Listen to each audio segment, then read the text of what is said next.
My brothers and sisters, Allah Almighty has created us in a way that He wants us to navigate through hardship from time to time in order to refine us, strengthen us, allow us to move on to the next level, in order to help us connect with Him in a better way, in order for us to realize the favors He has bestowed upon us, in order for us to lead a better life eventually. Had it not been for hardship, we would not have known what ease is. People do not appreciate something until they experience the opposite. You wouldn't know what cold is until you know what hot is. You wouldn't know what growth is or profit until you know what loss is. In the same way, sometimes we are leading a life of ease and we don't realize it. So Allah Almighty says, we want you to understand that we have given you ease, we've given you good health, we've given you so much of goodness. So we will take it away for a while in order for you to appreciate that we have actually blessed you. And then when it's taken away, do not despair, do not become despondent. Don't be a person who gives up on your own Maker who's blessed you all along, but rather understand and remember it's just a period of time, it's just a phase, it's just a passing cloud, it's just a moment that we will have to endure. For indeed, as you bear patience, days will come that will allow you to witness ease one after the other by the will of Allah subhanahu wa ta'ala. There is no one from amongst us, no one seated here, no one who's going to watch this who has only ever had everything easy throughout their lives in a way that they wish and they want. When mankind calls out to Allah, he asks Allah. Why would he ask Allah? When Allah Almighty loves you, He grants you the acceptance to engage in worship because He doesn't need that worship. We know we are believers, so we know that Allah Almighty does not need you to worship Him. It's you who needs to worship Him. The benefit of your worship is yours and not the Almighty's. Like Allah Almighty says, if everyone is going to disobey Allah, it does not displace the value of Allah or the ownership of Allah in the smallest way, not at all, but rather it's for us. When I obey Allah, I will achieve the benefit of that obedience. When I am trying to get connected to my Maker, I will achieve the benefit of it. In the last few days, I have spoken about how when you believe in the Almighty and you have hope in His mercy, the quality of your life is far better than the one who doesn't believe in the Almighty, becomes depressed and sad when things happen. As a believer, when things happen to me, as much as it may bring about sadness, because I'm a human being, I live in hope. I live in tremendous hope. And I live with a sense of joy for having been chosen to engage in an act of worship known as patience or sabr, that is only granted to those whom the Almighty loves. When Allah loves you, He gives you an opportunity to go through sabr. When Allah loves you, He gives you an opportunity to go through some struggles. Patience. He wants you to be patient. He loves you. Allah says He recompenses those who are patient immeasurably. That's what He does. He gives you reward immeasurably because you bore patience over what He has chosen for you. He gave you an opportunity to bear patience. So now, if you look at the Quran or the Old Testament or the scriptures of the past, you will find that all those who were chosen by the Almighty to be messengers or prophets, those who were chosen by the Almighty, and we know they were chosen, every single one of them has been through hardship, difficulty, and guess what type of difficulty? More than you and I. The Almighty did not create us to enjoy ourselves on earth in a way that we forget that this earth is very, very temporary and it's going to come to an end, and we will come to an end here. He didn't create us in a way that we should be forgetting Him while living here. Rather, living here should strengthen our belief in the fact that when this world comes to an end, we're actually going to a far better place. And that's why as you grow older, and perhaps you're on your deathbed, may Allah make it easy for all of us because we have to pass through that. كُلُّ نَفْسٍ ذَائِقَةُ الْمَوْتِ. Death is a door that every human needs to enter and will enter and shall enter at some point, whether you like it or not. You have to enter the door. When I'm a believer, I will enter the door with a smile. I know it's tough. I know that I am going to live for as long as the Almighty wants me to live. But when you're unwell or on your deathbed, as I said, a believer has hope to say, you know what, I tried my best while I was on earth. Yes, I'm a human. Allah Almighty made me a human being. I'm not perfect. Perfection is for the Almighty. He's made me with imperfections. And He knows my struggles. He knows that I've gone through and I will go through so much. He knows whatever I'm going through. He knows that I kept trying. He also knows I faltered from time to time. I fell into sin from time to time, but I kept trying and I did not give up, and I kept seeking forgiveness, and I kept speaking to Him, communicating with Him. I tried to be better every day. That alone is the source of hope for you and I, because we kept trying. We did not give up.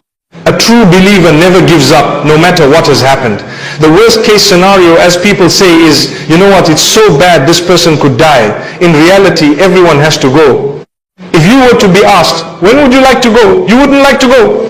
So Allah says, we won't even ask you the question. We will do you a favor. We will take you, and we know it's better for you to go. That's it. Because if we were to ask you, when would you like to go? You would never go. You wouldn't want to go. But we have something better for you in store. They say when a person sees what's prepared for them in the hereafter, they would be super excited and so happy, forgetting completely and totally the earth and what it had. It's irrelevant. I've given an example of how all of us have forgotten completely and totally how life was in the wombs of our mothers. But were you there? Yes, you were there. But can you remember? No. Can you tell us, were you on earth? Yes. Can you remember? No. Because you're in such goodness. You're in so much. Do you know what happens to us sometimes? You're really thoroughly enjoying yourself and you're so busy, you forget your family members who are far away, to talk to them, to speak to them, sometimes to show them, to phone them, etc. And people say, why didn't you call me? Why didn't you find me? Oh, I'm sorry, I forgot. Forgot me? I don't mean forgot as in you're not important. But you know what? I was so occupied. Hang on. You are enjoying there without me. Subhanallah, may Allah grant us goodness. My brothers and sisters, there will be hardship. There will be difficulty. We have one gift, many gifts, but one. Number one, we have the gift of faith. We believe in the Almighty. We know good days will always come after the difficult days. The days when we thought we were broken and there is no way out, Allah Almighty suddenly opens doors and suddenly we see. Nearly all of us, perhaps we may have had days when we really felt like there was no way out. It was tough. It was so hard. I just wish that this earth could open and swallow me. And today you're sitting and you're smiling and saying, you know what? All those problems were solved. Who solved them? How did they resolve? It was a miracle, was it not? Allah. So that means if you are going through that today, don't worry. Tomorrow a day will come when you will even forget about what happened. If you remember, it will just be slightly, not much. Allah will open your doors. Allah will bless you. Keep trying, keep praying, keep doing better, because we are weak. Environment, we know how it is. The pressures of society, community, those who are around us. The world is changing on a daily basis. Every moment the world is developing, changing. It's not getting any better. Things are getting tougher, but your faith keeps you going. I know Allah has a plan. Secondly, another gift of Allah is we are in it together. How's that? We are in it together. When you have another person struggling and the other one struggling, someone was asking me, I heard there's going to be a credit crunch, and I heard there's going to be a recession, and I said, well, we'll cross the bridge when we get there. I don't want to speculate. Subhanallah. If you're going to suffer, I'm going to suffer with you. Subhanallah. And if anything, we're going to help each other. That's what it's going to be. I'm surviving, you're surviving. If I go down, we go down together. MashaAllah, may Allah subhanahu wa ta'ala grant us ease. Look at the people struggling in parts of the world. To be honest, the fact that there are so many of them together, it makes it a little bit easier for them, even before the aid comes from afar. May Allah use us to help them. May Allah use us to help even in a small way, and may Allah make it easy for them. But imagine, if you're the only one and everyone else is gone, that would be tough. That would be really, really difficult. May Allah protect all of us. So, one of the gifts of Allah is that we're together. You have someone, you have people around you. Sometimes you might have a bad relationship with those who are living immediately around you. But you can always navigate through that by turning to the Almighty. Perhaps depending on what the matter is, what the situation is, if the communication is not helping, if involving others has not helped, You may want to detach a little bit for your sanity. For your sanity, like I say, it depends what the matter is. You don't just break your home for a small thing. You don't just run away because someone disagreed with one or two things about you and your life. Not at all. Because you might go away and there might be 20 things that will go wrong. Where you were, there were only 2 things wrong. So thank Allah, don't throw a gift that Allah has given you. Because if you do that, He might not give you another one, who knows. So appreciate what you have. But if it is really difficult, if it is almost impossible, if it is really so hard for you to take that it is starting to affect you in a huge way, remember, and if there is no improvement and you're noticing there's nothing, Allah has shown you a way out, you can go further. You might want to detach, no matter what. You might want to go and live on your own. Perhaps if you can afford it, you might want to seek the help of someone further apart. That also is a favor of Allah. At the end of the day, He's created us such that we have within us an element of care for one another, if only you recognize your Maker. Unfortunately, in the material world, many people would prefer to see another being destroyed or going down. It would make them more excited. When they see something bad that happened to someone, they begin to say, Mashallah, Alhamdulillah, Allah. You're supposed to say, Inna lillahi wa inna ilayhi raji'un. You're supposed to be sad when someone else is suffering a loss. But unfortunately, we are witnessing a growing number who show happiness at the loss of others simply because they're jealous, or they've had a difference of opinion, or they might have had a little bit of an altercation. And now suddenly, they're excited that this brother or this sister has suffered. We should never say they deserved it. No, don't say that. Even if you think they did, no. Because the next person in the problem could be you. Try and reach out to them. Offer some help. Because when you're in a disaster, you will also find others offering help. And that help, when Allah puts it in your heart to reach out to others. Remember, it is Allah helping them through you. We always say this. I remember in this hall, I spoke last year. And I remember saying, in fact, earlier this year, and I said, when you pledged to a certain cause, that is a necessity. People are struggling. You've pledged. It's Allah who's giving them, but He loves you. So He's put it in your heart to give to the right place so you can earn a reward while helping them. That's what it is. But if Allah wanted, He did not need to use you. He's giving you an opportunity. And when you help, you will always find that the Almighty will help you in other difficulties and hardships. And in your own life, like the Prophet Muhammad, peace be upon him, says, Allahu fi awni al-abdi ma kana al-abdu fi awni akhihi. Allah continues to assist a worshipper for as long as that person is busy helping others. So if you help others, you will be helped in what? In your own matters, in your own affairs. So thank Allah for this. Similarly, my brothers and sisters, look at the positives in your negative. That's how you navigate through these negatives. Navigating through hardship is to look at the ease you're in. What is the ease you have? Allah might have taken away a few things from you, but wallahi, He has given you so much more. He might have kept away from you 4 or 5 things. He might have tested you with 5 or 10 things. But trust me, the other millions of things, hundreds of thousands of things He's blessed you with that you've taken for granted. You sit today and count the number of problems you have. What do you have? What has gone wrong in your life? Wallahi, you will count a few things on your hands. That's all. What went wrong in your life? Tell me what. You think you will tell me I don't have a job, etc. This went wrong, that went wrong. You will count a few things. I said something similar a few days ago.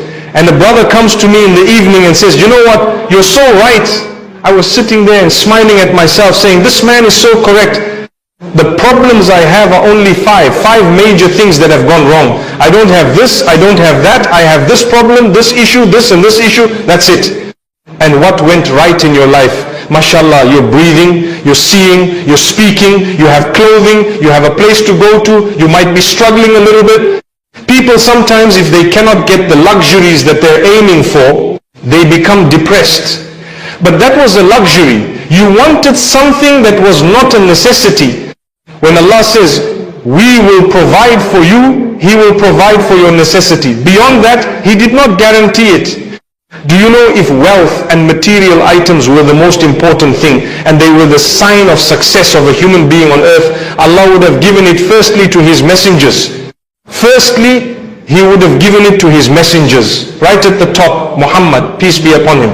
Go study his life. He had so many opportunities to be the richest and the wealthiest from the very beginning. When the people of Quraysh came to him and told him, we will give you whatever you want to quit. Because hopeless people stop making dua. Hopeless people stop trying. Hopeless people stop expecting good from Allah. But believers are different.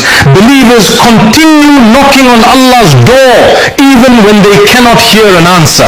Believers continue making dua even when tears are their only evidence. Believers continue trusting Allah even when life makes no sense. And perhaps that is exactly why you are listening to this right now. Not merely to learn about fasting, not merely to learn about Muharram, but to remember something your heart desperately needed. Allah has not forgotten you. The one who split the sea has not forgotten you. The one who saved Musa alayhi salam has not forgotten you. The one who fed Maryam alayhi salam without means has not forgotten you. The one who brought Yunus alayhi salam out of the darkness of the whale has not forgotten you. Your file is with Allah. Your tears are known to Allah. Your fears are known to Allah. Your silent du'as are known to Allah. And on these blessed days of Muharram, there is another act that many people neglect while focusing only on fasting. An act that may be even more connected to your personal struggles. An act that can transform the fasting of Ashura from a ritual into a life-changing experience. Because some people finish Ashura hungry, and others finish Ashura forgiven, transformed, and closer to Allah than they have been in years. The difference lies in what they do with their hearts while they fast. The difference lies in what they do with their hearts while they fast. Because a stomach can be empty while a heart remains distracted. A person can stay away from food all day and still miss the greatest opportunity of Ashura. The real question is not, will you fast? The real question is, who will you become while you fast? There is a worship that turns an ordinary fast into something extraordinary. A worship that requires no wealth, no special clothing, no audience, no recognition. It is sincere tawbah, sincere repentance, not the quick astaghfirullah said with distracted lips, not words that leave the mouth while the heart remains asleep. The kind of tawbah that shakes a person, the kind of tawbah that makes someone look back at years of mistakes and say, Ya Allah, I am tired of running. Ya Allah, I am tired of disappointing myself. Ya Allah, I am tired of carrying this burden. Many people spend Ashura thinking about the sins they committed, but they forget to think about the mercy of the one they sinned against. And that changes everything. Because Shaitan wants you to stare at your sins. Allah wants you to stare at His mercy. There is a huge difference. One creates despair, the other creates hope. Look at the life of Umar ibn al-Khattab radiallahu anhu. Before Islam, he was feared. People moved out of his way. He set out one day with the intention of harming Rasulullah sallallahu alayhi wasallam. Imagine that. A man walking toward one of the darkest decisions of his life. Yet Allah had written something else. A few moments later, the Quran entered his heart. The man who once fought Islam became one of its greatest defenders. The man who once frightened believers became a source of strength for believers. What changed? One sincere turning back to Allah.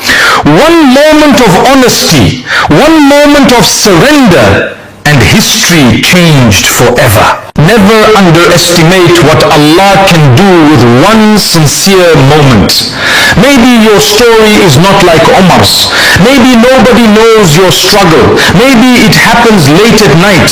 Maybe it happens on a screen. Maybe it happens inside your thoughts. Maybe it is a habit you have fought for years. Every time you leave it, you return. Every time you promise yourself, you fail again. And now shaitan whispers, there is no point trying. You will never change. You have already failed too many times. But listen carefully. Those are not the words of Allah. Allah says, قُلْ يَا عِبَادِيَ الَّذِينَ أَسْرَفُوا عَلَىٰ أَنفُسِهِمْ لَا تَقْنَطُوا مِنْ رَحْمَةِ اللَّهِ إِنَّ اللَّهَ يَغْفِرُ الذُّنُوبَ جَمِيعًا. Say, O my servants who have transgressed against themselves, do not despair of the mercy of Allah. Indeed, Allah forgives all sins. All sins, not some sins, not small sins only, not sins committed once. Allah says all sins. Subhanallah. What kind of Lord speaks to broken people like this? What kind of Lord invites back those who disobeyed him? What kind of Lord continues opening the door after countless mistakes? Allah. Only Allah. And perhaps that is why these days are so special. The story of Ashura is not only about the destruction of Fir'aun, it is also about the destruction of hopelessness.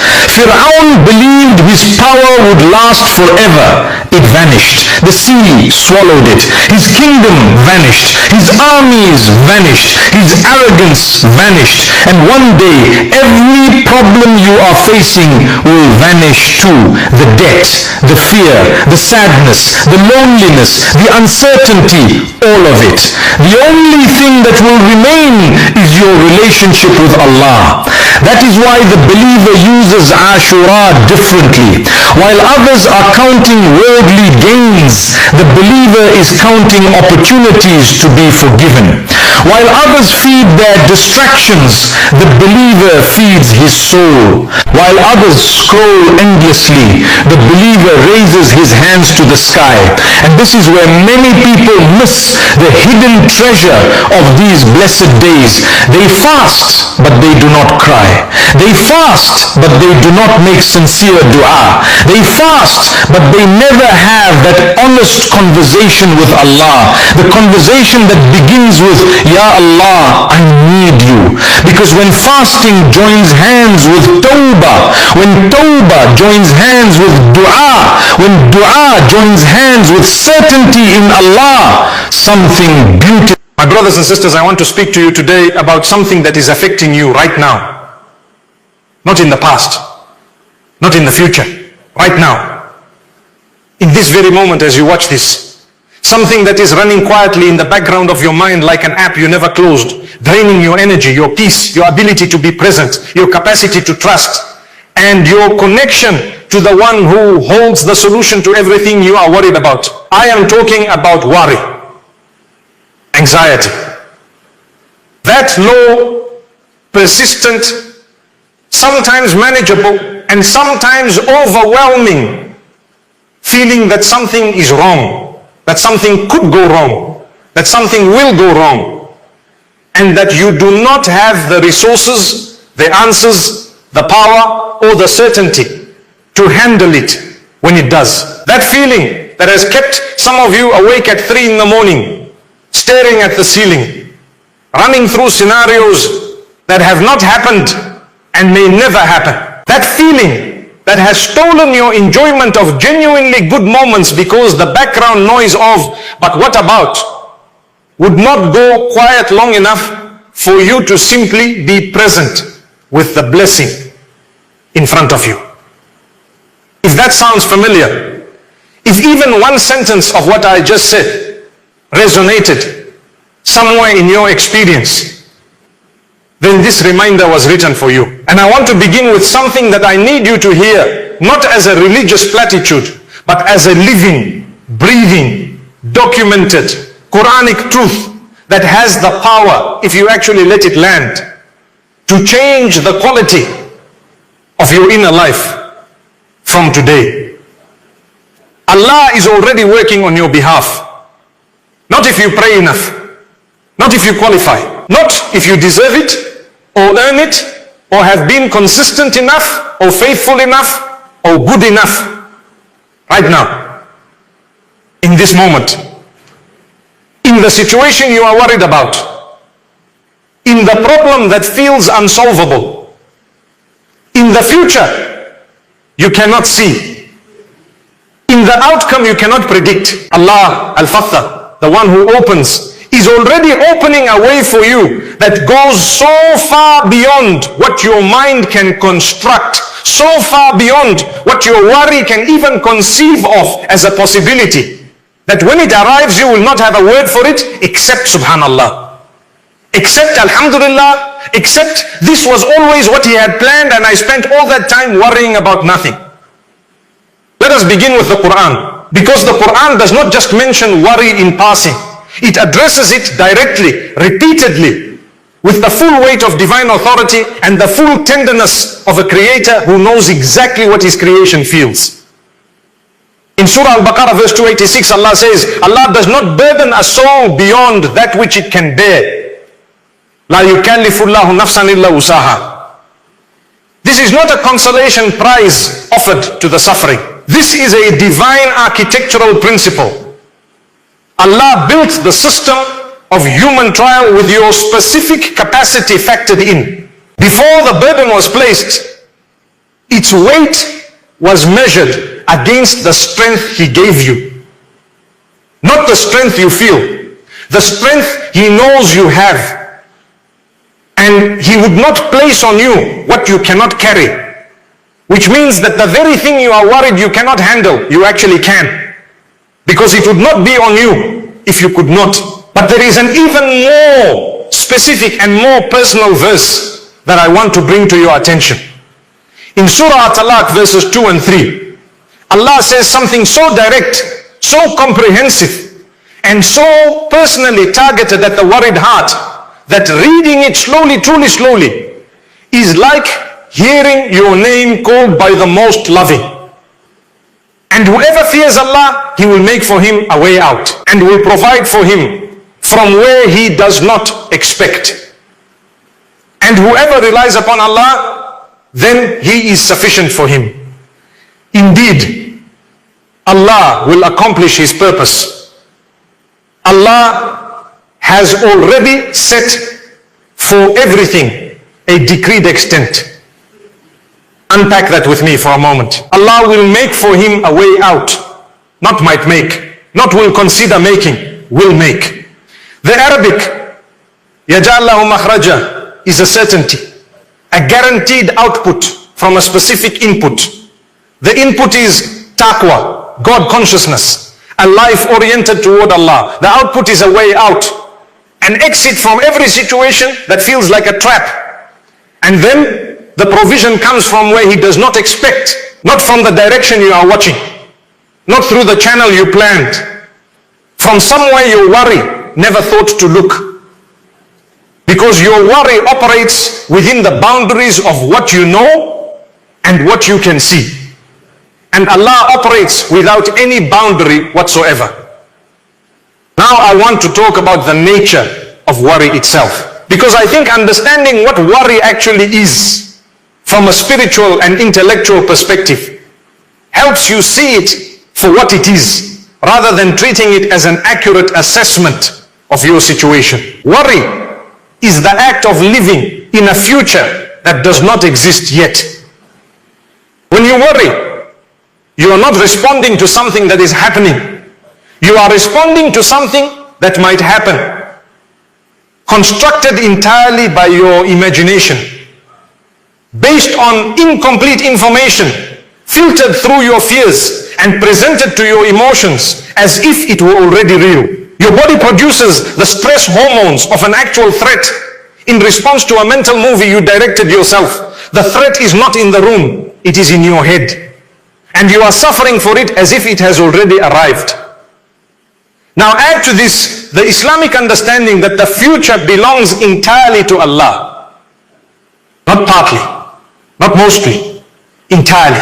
Allah says in Surah Luqman verse 34, indeed, Allah alone has knowledge of the hour, and He sends down the rain, and He knows what is in the wombs.